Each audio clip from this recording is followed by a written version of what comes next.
حضرت عزیر علیہ السلام حضرت ہارون علیہ السلام کی اولاد اور بنی اسرائیل کے انبیاء میں سے تھے۔ اللہ تعالیٰ نے آپ علیہ السلام کو حضرت سلیمان علیہ السلام کے بعد اور حضرت زکریا علیہ السلام سے پہلے مبعوث فرمایا۔ یہ 6 صدی قبل مسیح کی بات ہے، جب بنی اسرائیل کی سرکشی، نافرمانیاں اور مشرکانہ حرکتیں حد سے تجاوز کر چکی تھیں۔ ہر طرف ظلم و جبر، فساد اور لوٹ مار کا بازار گرم تھا۔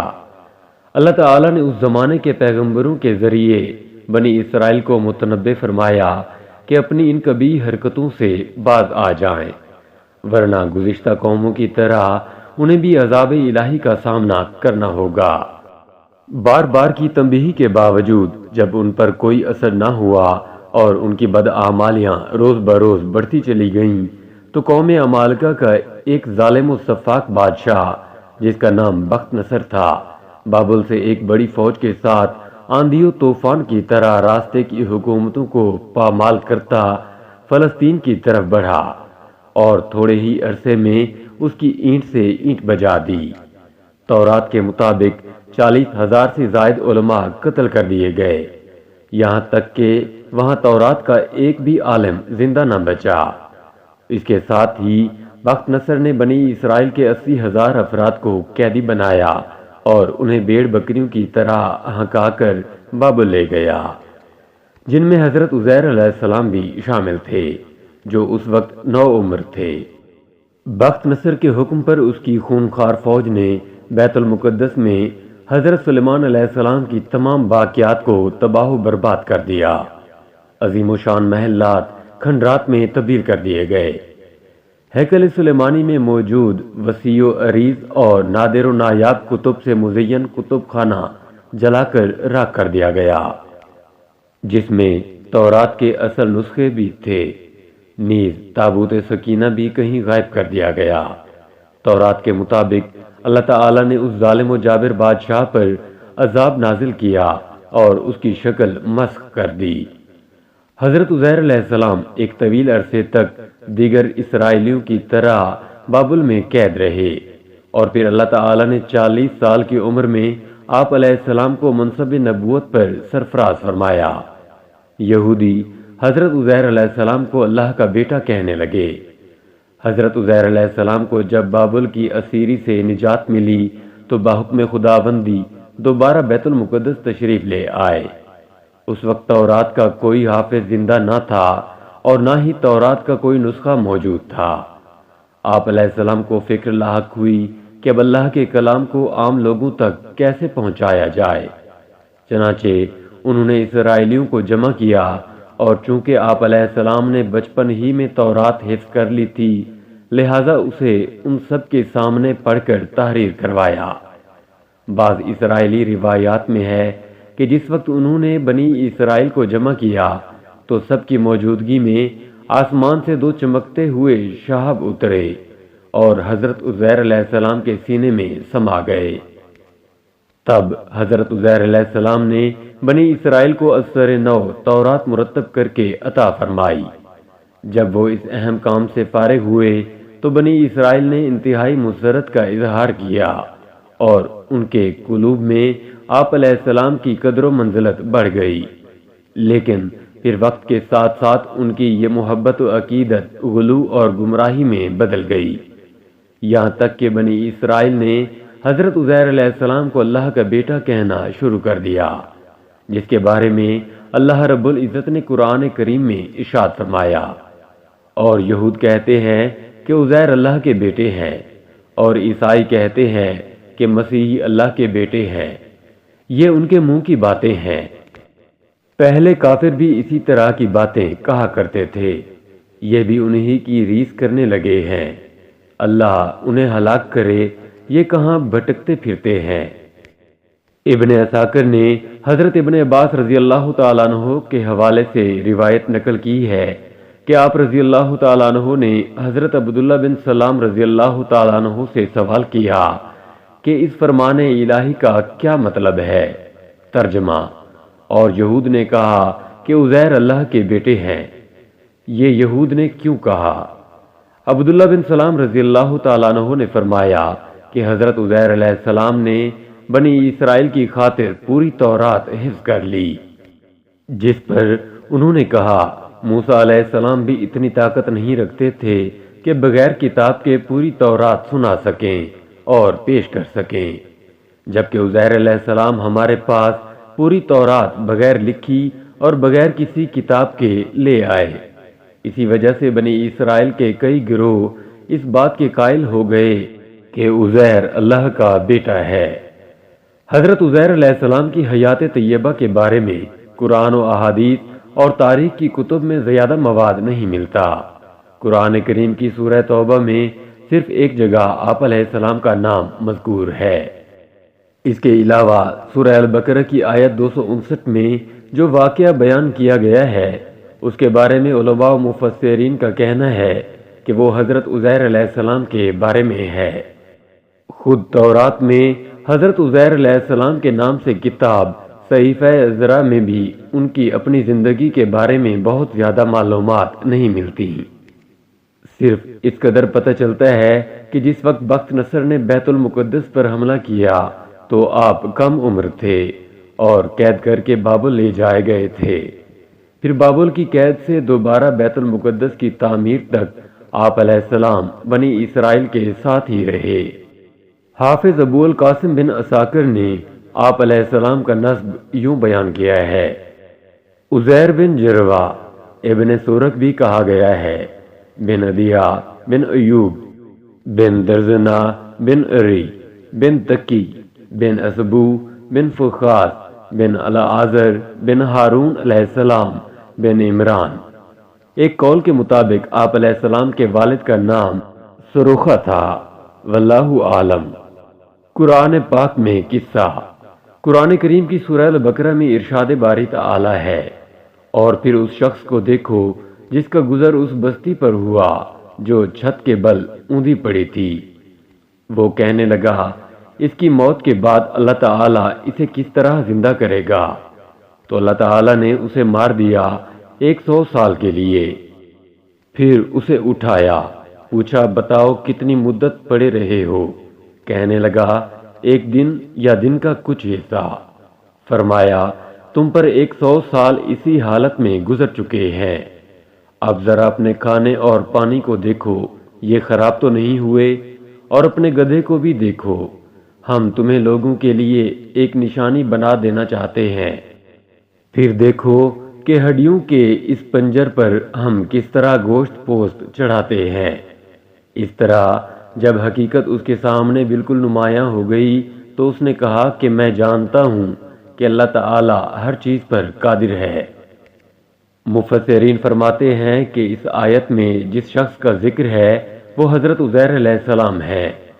حضرت علی رضی اللہ تعالی عنہ، حضرت عبداللہ بن عباس رضی اللہ تعالی عنہ اور حضرت عبداللہ بن سلام رضی اللہ تعالی عنہ کا رجحان بھی اس جانب ہے کہ یہ واقعہ حضرت عزیر علیہ السلام سے متعلق ہے۔ مفسرین فرماتے ہیں کہ جب حضرت عزیر علیہ السلام کو بابل میں بخت نصر کی قید سے نجات ملی تو اللہ تعالیٰ نے انہیں حکم دیا کہ اب تم واپس بیت المقدس جاؤ، ہم اس کو دوبارہ آباد کریں گے اور ایک خوبصورت اور پر رونق شہر بنائیں گے۔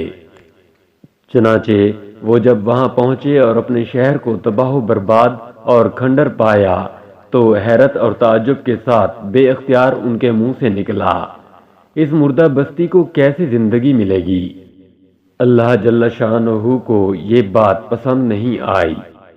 اس کے بعد ان کی موت کی نیند کا واقعہ پیش آیا۔ پھر جب وہ دوبارہ زندہ کیے گئے تو بیت المقدس یعنی یروشلم ایک آباد اور پر رونق شہر تھا۔ اللہ کیسے ان کو موت کے بعد زندہ فرمائے گا؟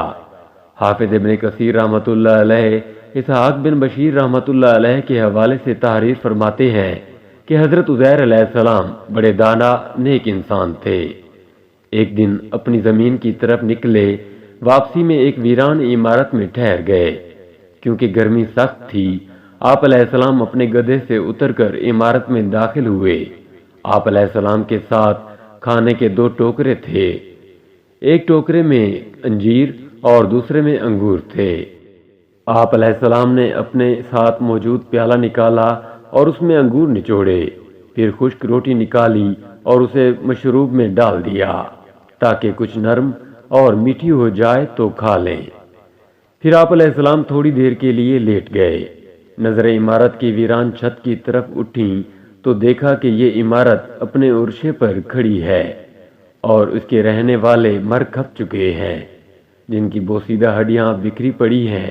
تو آپ علیہ السلام کی زبان سے بے ساختہ نکلا، اللہ کیسے ان کو موت کے بعد زندہ فرمائے گا؟ آپ علیہ السلام کو یہ شک نہیں تھا کہ اللہ ان کو زندہ نہ فرمائے گا، بلکہ اس کے طریق و کیفیت پر تعجب کرتے ہوئے فرمایا تھا۔ پھر اللہ عز و جل نے حضرت جبرائیل علیہ السلام کو ان کے پاس بھیجا، جنہوں نے حضرت عزیر علیہ السلام کی روح قبض کر لی، اور پھر 100 سال تک اللہ نے ان کو یوں ہی موت کی نیند سلائے رکھا۔ اس دوران بنی اسرائیل میں بہت سے واقعات و حادثات رونما ہوئے اور بیت المقدس پھر آباد ہو کر پر رونق شہر بن گیا۔ پھر اللہ تعالیٰ نے آپ علیہ السلام میں روح پھونک دی، آپ علیہ السلام زندہ ہو کر بیٹھ گئے۔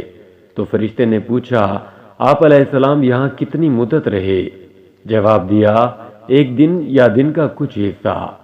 دراصل آپ علیہ السلام دن کے شروع میں آرام فرما ہوئے تھے اور اس وقت غروب آفتاب کا وقت تھا۔ فرشتے نے کہا، نہیں، بلکہ آپ علیہ السلام 100 برس تک اسی حالت میں رہے ہیں۔ آپ علیہ السلام اپنا کھانا پانی دیکھیے، اپنے کھانے پانی کو دیکھیے جو بدلا تک نہیں۔ جب حضرت عزیر علیہ السلام نے اپنے کھانے کی طرف نظر ڈالی تو انگور کا شیرہ اور خشک روٹی اپنی اسی حالت میں تھی، دونوں میں کوئی تغیر پیدا نہیں ہوا تھا۔ اسی طرح انجیر اور انگور بھی اسی طرح تر و تازہ تھے۔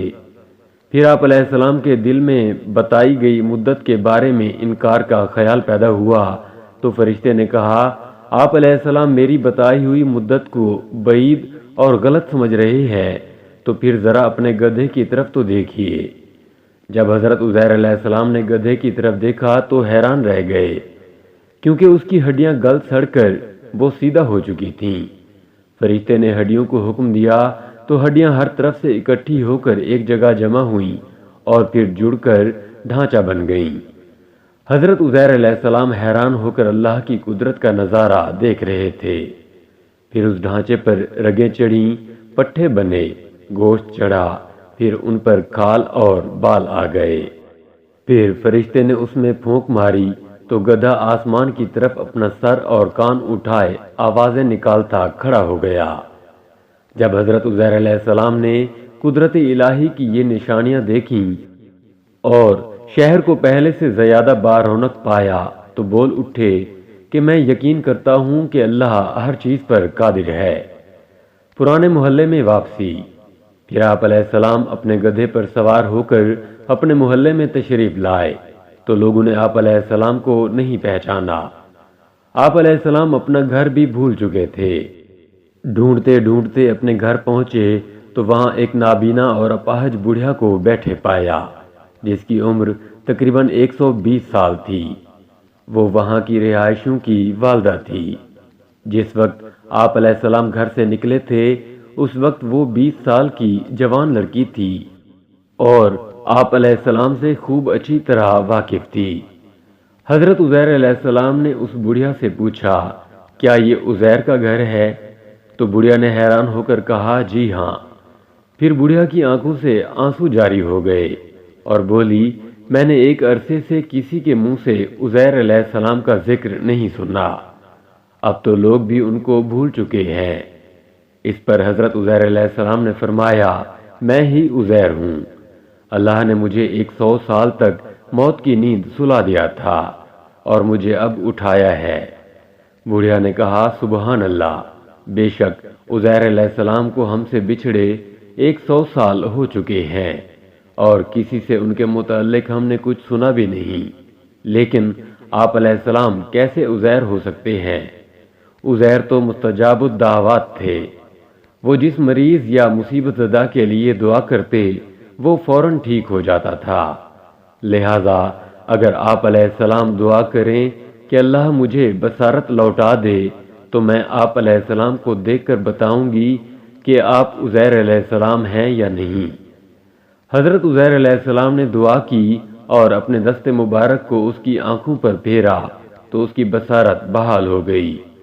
چونکہ وہ اپاہج بھی تھی، اس لیے آپ علیہ السلام نے بڑھیا کا ہاتھ پکڑا اور فرمایا، اللہ کے حکم سے کھڑی ہو جا، تو اللہ نے اس کی ٹانگیں بھی درست فرما دیں۔ بڑھیا نے آپ علیہ السلام کو دیکھا تو پکار اٹھی، میں گواہی دیتی ہوں کہ آپ علیہ السلام ہی عزیر ہیں۔ پھر بڑھیا ان کو لے کر بنی اسرائیل کے محلے میں ان کے عزیزوں کے گھر پہنچی۔ وہاں حضرت عزیر علیہ السلام کا ایک بیٹا بھی موجود تھا جس کی عمر 118 سال تھی، جبکہ ان کے پوتے بھی قبیلے کے بڑے بزرگ اور سردار تھے۔ بڑھیا نے ان سب کو آواز دی اور بولی، یہ عزیر علیہ السلام ہے۔ اللہ نے ان کو 100 سال کے لیے موت کی نیند سلا دیا تھا۔ یہ اب اللہ کے حکم سے اٹھے ہیں اور تم سے ملنے آئے ہیں۔ لوگوں نے پہلے تو یقین نہیں کیا، لیکن جب اس نے اپنی بینائی آنے اور ہاتھ پاؤں ٹھیک ہونے کے بارے میں بتایا تو سب حیران رہ گئے۔ ان کے بیٹے نے کہا، میرے والد کے دونوں شانوں کے درمیان ایک سیاہ نشان تھا۔ آپ علیہ السلام نے اپنے شانوں کو کھولا تو وہ نشان موجود تھا۔ پھر بنی اسرائیل نے کہا، ہمارے اندر کوئی تورات کا حافظ نہیں تھا سوائے حضرت عزیر علیہ السلام کے، اور بخت نصر نے تورات کے سارے نسخے جلا دیے تھے، لہذا آپ علیہ السلام ہمارے لیے تورات کو لکھ کر دکھائیے۔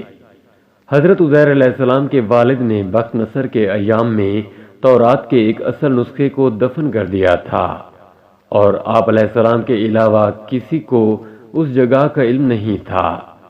چنانچہ حضرت عزیر علیہ السلام ان کو لے کر اس جگہ پہنچے اور گڑھا کھود کر تورات نکالی، جس کے اوراق بہت بوسیدہ ہو چکے تھے اور لکھائی بھی مٹ چکی تھی۔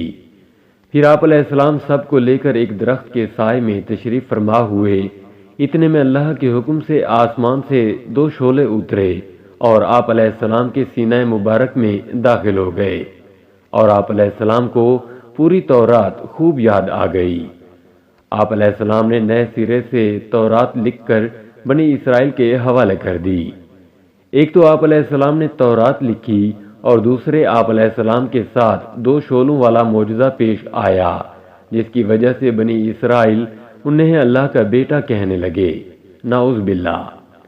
حضرت ابن عباس رضی اللہ تعالیٰ عنہ فرماتے ہیں کہ حضرت عزیر علیہ السلام اس آیت کی حقیقت کے مصداق بن گئے، اور ہم آپ کو لوگوں کے لیے نشانی بنا دیں، یعنی بنی اسرائیل کے لیے۔ اور یہ نشانی اس طرح تھی کہ آپ علیہ السلام جب اپنے بیٹوں اور پوتوں کے ساتھ بیٹھتے تو وہ بوڑھے لگتے اور آپ علیہ السلام بالکل جوان، کیونکہ آپ علیہ السلام کی وفات 40 برس کی عمر میں ہوئی، اور 100 سال بعد جب اٹھے تو پھر بھی وہی عمر تھی۔